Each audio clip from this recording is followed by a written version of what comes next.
Assalamualaikum warahmatullahi wabarakatuh.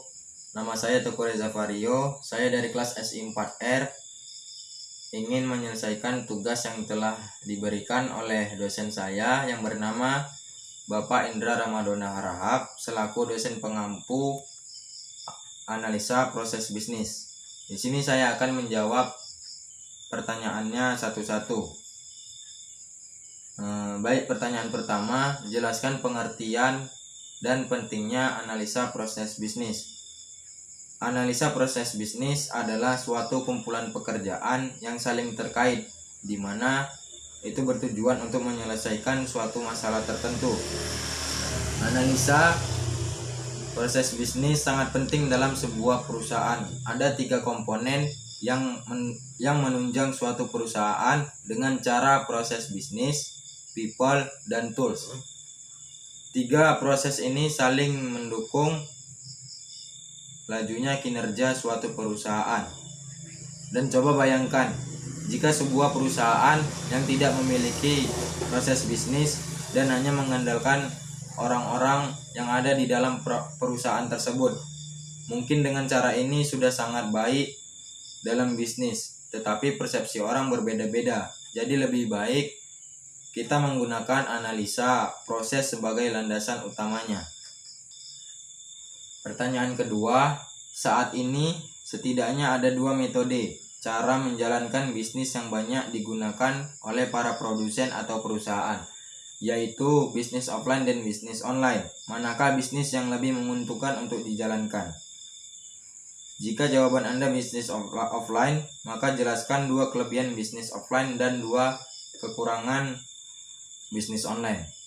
Tapi jika jawaban Anda bisnis online, maka jelaskan 2 kelebihan dari bisnis online dan 2 kelemahan dari bisnis offline.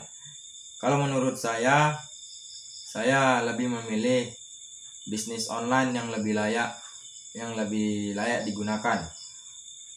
Karena yaitu kelebihan pertamanya adalah bisa dijalankan di mana saja dan kapan saja. Saat pertama kali kita memulai bisnis online, hal pertama yang kita dapatkan adalah kemudahan dalam menjalankannya. Tidak butuh tempat yang strategis, tak butuh waktu yang tepat, tidak ada batasan hari, semuanya terserah pada kita. Yang penting ada sambungan internet dimanapun dan kapanpun kita bisa menjalankan proses bisnis online. Dan kelebihan yang kedua yaitu bebas pajak. Kalau kita menjalankan bisnis offline seperti mendirikan misalnya toko komputer, kita diwajibkan membayar pajak, baik itu pajak bangunan maupun pendapatan. Namun berbeda dengan bisnis online. Sebesar apapun bisnis kita, sebesar apapun pendapatan kita, asalkan usaha kita bersifat digital, maka tidak ada yang namanya pajak dalam bentuk apapun. Dan kelemahan bisnis offline yang pertama yaitu jangkauan pasar begitu terbatas. Tidak seperti bisnis online yang bisa dilihat dan diakses baik secara nasional maupun internasional. Inilah salah satu kekurangan bisnis offline jika kita melihatnya dari pemasaran atau kondisi penjualannya. Yang kedua, membutuhkan tempat untuk kegiatan bisnis. Bisnis offline membutuhkan tempat secara nyata untuk melakukan kegiatan usahanya. Dan ini juga membutuhkan modal yang cukup besar. Pertanyaan ketiga, jika Anda memiliki bisnis yang memiliki kesamaan bidang bisnis dengan pesaing Anda, sebutkan minimal 2 cara yang akan Anda lakukan untuk mengalahkan bisnis pesaing bisnis Anda tersebut. Misalnya saya mempunyai bisnis parfum dan pesaing saya, sebut saja teman saya, juga mempunyai bisnis parfum. Nah, untuk mengalahkan pesaing saya, yang pertama yang saya lakukan adalah memberi layanan tambahan. Misalnya saya mengantarkan pesanan parfumnya kepada konsumen tanpa ada biaya tambahan atau biaya pengiriman. Lalu yang kedua, saya mengambil keuntungan yang lebih kecil dari pesaing saya. Misalnya pesaing saya mengambil keuntungan 50%. Sedangkan saya hanya mengambil keuntungan 30%. Pertanyaan yang keempat, efek pandemi corona yang mewabah saat ini salah satunya dampaknya adalah langkanya masker.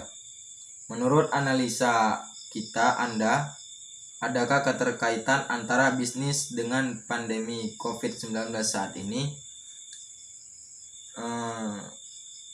Menurut saya ada, karena adanya COVID-19 ini pembelian masker meningkat dari yang biasanya.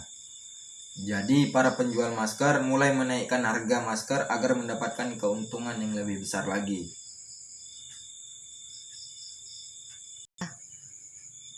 Saya kira ini saja yang bisa saya sampaikan. Banyak kesalahan, saya mohon maaf. Terima kasih dan semoga bermanfaat. Saya akhiri. Wassalamualaikum warahmatullahi wabarakatuh.